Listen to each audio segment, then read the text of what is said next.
So one of my heroes is this guy named Dietrich von Hildebrand. He was a philosopher.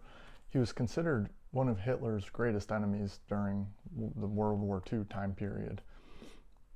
And he lived up until maybe the 80s or 90s. And then his wife, Alice von Hildebrand, kind of continued spreading his work and doing her own work up until into the early 2000s.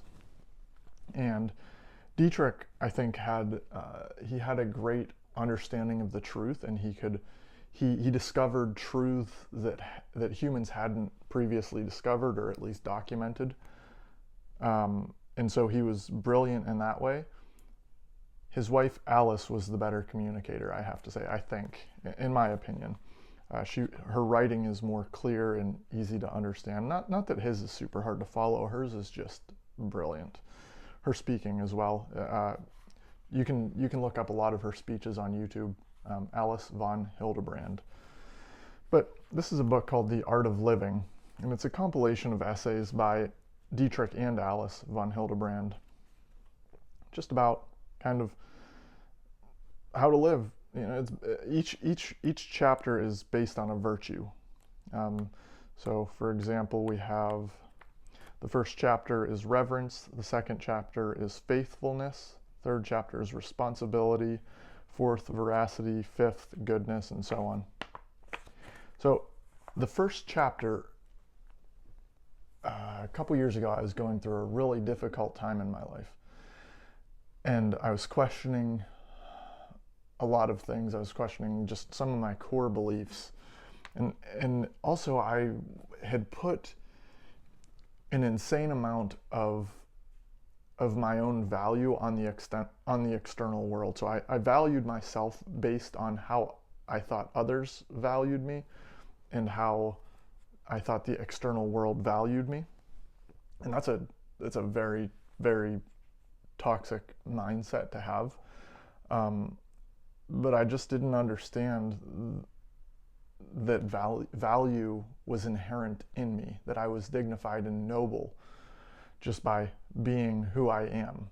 And so when you rely on external validation, you're constantly struggling to impress, or to impress, basically, to receive response and feedback, positive feedback. And so, I was going through that time, and I started reading this book. In this chapter, the first chapter, Reverence, Dietrich is going through basically some examples of what the reverent man looks like, how he acts versus the man who doesn't have reverence, the man who lacks reverence. And so here, he just went through some things about the man who lacks reverence. He's short-sighted. He falls all things, his look falls on all things flatly from the outside. He's kind of shallow. And then he talks about the man possessing reverence. And the line in here just struck me so much that I have to say it was life-changing. The man possessing reverence approaches the world in a completely different way. He is free from this ego-spasm, from pride and concupiscence. He does not fill the world with his own ego, but leaves to being the space that it needs in order to unfold itself. Here comes the line.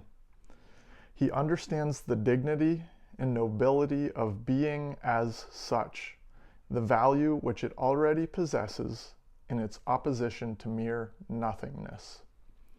And so he's saying there that being, that existence, has value worth revering, has tremendous value, has dignity and nobility, simply because it opposes nothingness. And so we have this concept of nothingness. First of all, we know in this world that we can have nothing of something, right? But just like non-existence, it's basically death, right? We have that concept. We see that pattern.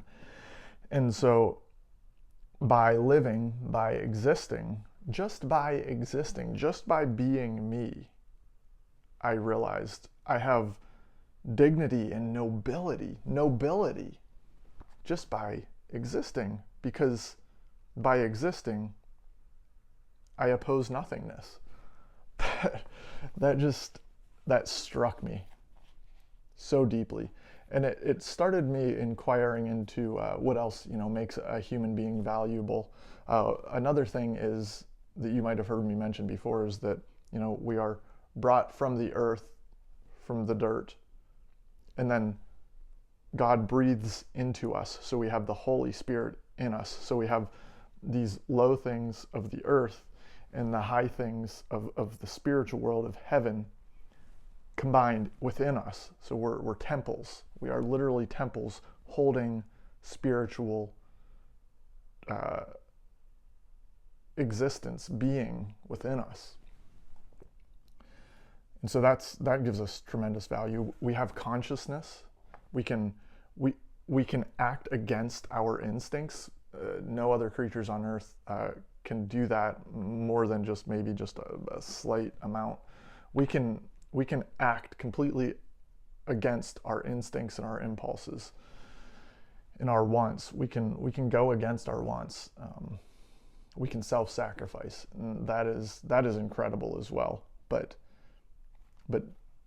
I got to credit Dietrich von Hildebrand for helping me understand that even just by existing, just by being you have this incredible dignity and nobility, because by existing, by being you, by being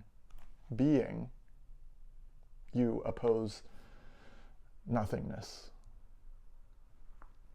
So I hope maybe that can help somebody else in the same way, or in another way, in some way, as it helped me, and as it gave me so much hope and reprieve and peace. So thank you. If you like this video, I like sharing just short, little things about that I've read or that I've come across that have been impactful. So, if you would like the video, give it a thumbs up, subscribe for more of this kind of content, and thanks.